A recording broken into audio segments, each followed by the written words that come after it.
के रस्म रिवाजों से, इन तख्तों से, इन ताजों से जो जुल्म की कोख से जनते हैं, इंसानी खून से पलते हैं, जो नफरत की बुनियादें हैं और खूनी खेत की खादें हैं। मैं बागी हूँ, मैं बागी हूँ, जो चाहे मुझ पे जुल्म करो। मैं बागी हूँ, मैं बागी हूँ, जो चाहे मुझ पे जुल्म करो।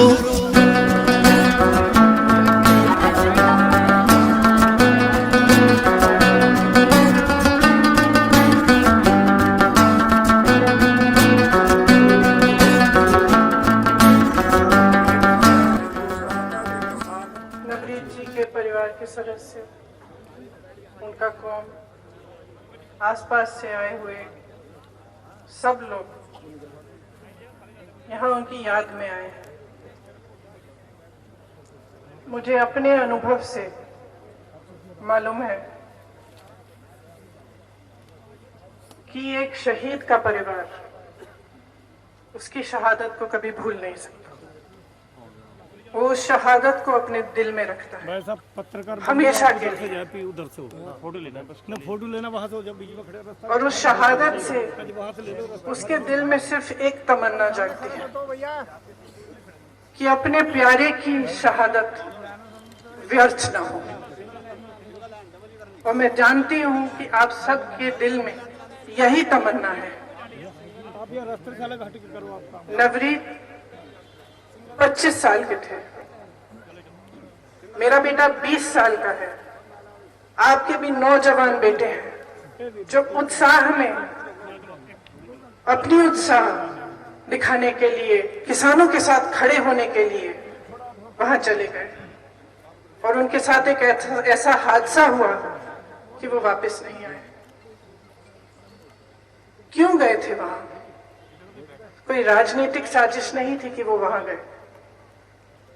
वो इसलिए गए क्योंकि उनके दिल में दुख था, उनके दिल में किसानों की पीड़ा थी। उनको मालूम था कि जुल्म हो रहा है। और गुरु गोविंद सिंह जी ने कहा कि जुल्म करना पाप है, लेकिन जुल्म को सहना उससे भी बड़ा पाप है। और हो सकता है कि यही सोचते हुए एक नौजवान बच्चा दिल्ली से इतनी दूर से, डिबडिबा से दिल्ली पहुंचा कि हाँ वो भी शामिल होगा, वही उम्मीद रखते हुए कि उसकी सुनवाई होगी, कि सब इकट्ठा होंगे तो सरकार सुनेगी और जो दिल की बात है किसान की, उसके लिए सरकार भी दरवाजे खोलेगी और उसकी सुनवाई करेगी। लेकिन ऐसा नहीं हुआ। और मैं ये कह सकती हूँ कि आज अगर सबसे बड़ा जुल्म हो रहा है, हाँ, ये 3 कानून हैं जिनको सरकार वापस लेना नहीं चाहती और उसको वापस लेना चाहिए। ये बहुत बड़ा जुल्म हो रहा है किसानों के साथ। लेकिन इससे बहुत बड़ा जुल्म ये कर रहे हैं जब ये शहीदों को आतंकवादी कहते हैं, जब ये इस किसान के आंदोलन को अपने लिए एक राजनीतिक मतलब साजिश की तरह के देखते हैं।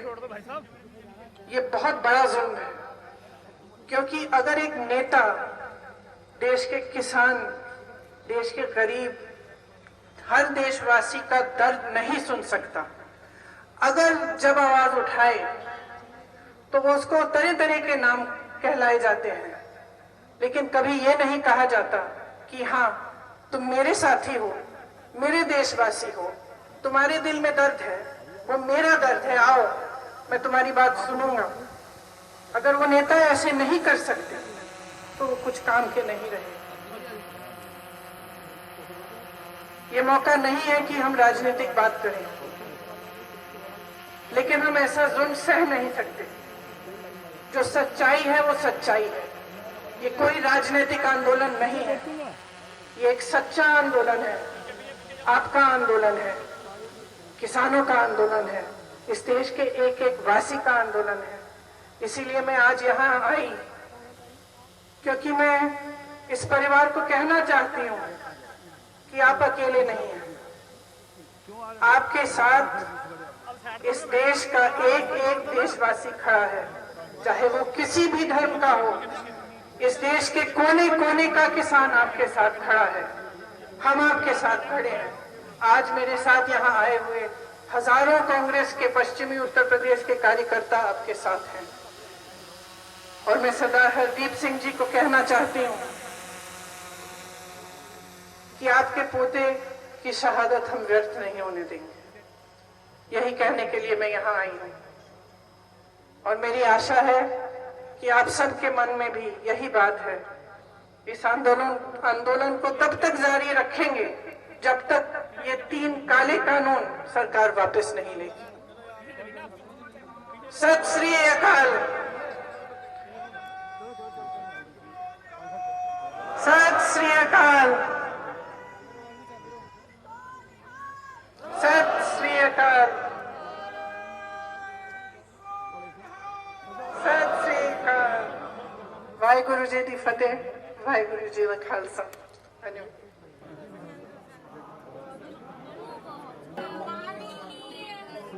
आगे जान दो भाई। सबसे ज़्यादा रुलाने वाली, मैं तो सरकार से बस इतना ही कहूँगा कि और कितना हमें बर्बाद करोगे साहब, क्या सितम और नया ईजाद करोगे साहब। खुद के औलाद नहीं है तो बताओ इतना, कितनी माओं को बेऔलाद करोगे साहब। इन बेऔलाद माओं से मिलने के बाद जो माएँ अपने बेटों को खो चुकी हैं उनसे मिलिए तो फिर ऐसा लगता है कि सरकार जो है वो सिर्फ़ और सिर्फ खून पीने वाली होकर रह गई है। चंद उद्योगपतियों के हितों को साधने के लिए लोगों की कुर्बानी लेना सरकार ज़्यादा दिन नहीं चल पाएगी मुझे लगता है। बीजेपी कह रही है कि यहाँ पे जो है आप पॉलिटिकल स्टंट है। बीजेपी अगर ये कह रही है कि ये पॉलिटिकल स्टंट है, अगर किसी के गम में शामिल होना, किसी के दुख में शामिल होना, किसी की शहादत का शोक मनाना अगर उसे पॉलिटिकल स्टंट लगता है तो हमें उसकी सोच पे और उसकी जहनियत पे हंसी आती है, तरस आता है। भारतीय जनता पार्टी हमेशा जो है वो लाशों को भुनाने वाली पार्टी रही है और वो किसी की शोक सभा में शामिल होने को अगर राजनीतिक स्टंट कहे तो मुझे लगता है कि उनकी बेशर्मी पे क्या बोला जाए। संबित पात्रा ये कह रहे हैं कि ये लोग रोड पे लाके मरवाना चाहते हैं किसानों को। संबित पात्रा जैसे मैं ये कहूँ कि नॉन सीरियस आदमी की बातों का जवाब देना मुझे लगता है किसी गंभीर आदमी के लिए अच्छा नहीं लगता होता। अच्छा, ये अब जो है कहा जा रहा है कि विदेशियों का जो ट्वीट आया है सेलिब्रिटी का, तो ये कहा जा रहा है कि ये बदनाम करा जा रहा है देश को उनके साथ मिलकर। बदनाम कौन कर रहा है? कीले गड़वा करके पूरी दुनिया के सामने आप कौन सी इमेज बना रहे हैं?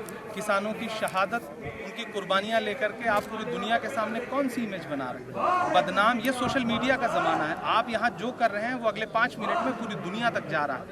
बदनाम कोई आपको बदनाम करने की ज़रूरत नहीं है। आपने पूरी दुनिया में भारत की इमेज जो है वो बदनाम करी है, उसके जिम्मेदार आप हैं। और आज आप इल्ज़ाम उल्टा विपक्ष पे लगा रहे हैं। आप तो कहते हैं कि विपक्ष है ही नहीं देश में, कांग्रेस है ही नहीं, और आज आप कह रहे हैं कि कांग्रेस जो है वो बदनाम करवा रही है। तो आप पहले तय कर लीजिए कि कांग्रेस है या नहीं। संबित पात्रा ये कहते हैं, वो टेलीविजन मीडिया ये कहता है कि रेहाना कांग्रेसी नेता हैं, तो कब आपकी पार्टी में शामिल हो गई रेहाना? मुझे तो इस देश की मीडिया पर और उसकी सोच पर और उसकी जनरल नॉलेज पर, IQ लेवल पे बड़ा तरस आ रहा है। अच्छा इमरान जी, एक सवाल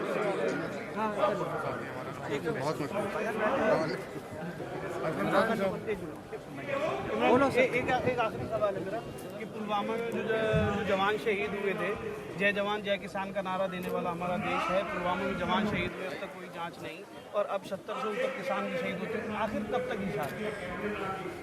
तुझको कितनों का लहू चाहिए अर्ज़े वतन, कितनी आहों से कलेजा तेरा ठंडा होगा।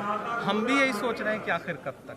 इतनी कुर्बानियों के बाद भी मेरे देश की अगर आंख नहीं खुलती है तो फिर मुझे ये जो प्रोपेगेंडा फैलाया गया है उस पर बड़ा तरस आएगा और बड़ी शर्मिंदगी होगी। मुझे लगता है कि देश अब जागेगा, जाग रहा है। जो लोग भाजपा के साथ खड़े थे इस आंदोलन में, वही लोग भाजपा की ताबूत में कील ठोंकने के लिए तैयार खड़े हैं। वो कीलें जो इन्होंने सड़क पे गड़वाई हैं वो इनके ताबूत में जाएंगी।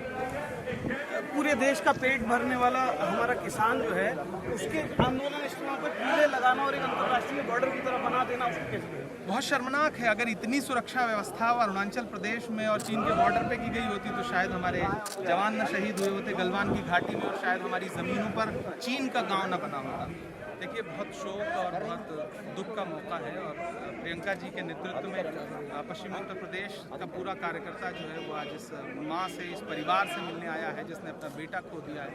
उनके दादाजी से मुलाकात करके उनको ढांढस बंधाया है और प्रियंका जी ने ये दिखा दिया कि किसान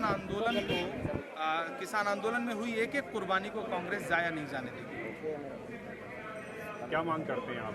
देखिए, यहाँ जांच की मांग हो रही है। देखिए, पहली बात तो सिर्फ एक नौरीद का मसला तो है ही। नौरीद के साथ साथ नौरीद को सच्ची श्रद्धांजलि, सच्चा अरदास तब होगा जब ये कानून वापस होंगे और जो 70 के आसपास जो शहादतें हुई हैं उनका मोल जो है वो सरकार चुकाएगी। उसके बाद ये बताइए, ये प्रोग्राम है अचानक से कैसे बना, क्या बात थी और क्या? देखिए, एक युवा की शहादत हुई थी और उसको उस शहादत को दूसरा रूप देने की कोशिश मीडिया के जरिए सरकार ने करी। प्रियंका जी ने संज्ञान लिया और प्रियंका जी आज बिना किसी तयशुदा प्रोग्राम के यहाँ पहुँची हैं और यहाँ पहुँच करके उन्होंने परिवार से मुलाकात करके उन्हें ढांढस बंधाया, उनके साथ खड़े होने का वादा किया है और ये कहा है कि तुझको कितनों का लहू चाहिए है अर्ज़े वतन, कितनी आहों से कलेजा तेरा ठंडा होगा। नरेंद्र मोदी जी को बताना पड़ेगा कि अभी और कितनी कुर्बानी लेने के बाद उनके दिल में इस देश के लिए, इस देशवासियों के लिए, किसानों के लिए प्यार उमड़ेगा, आखिर कब?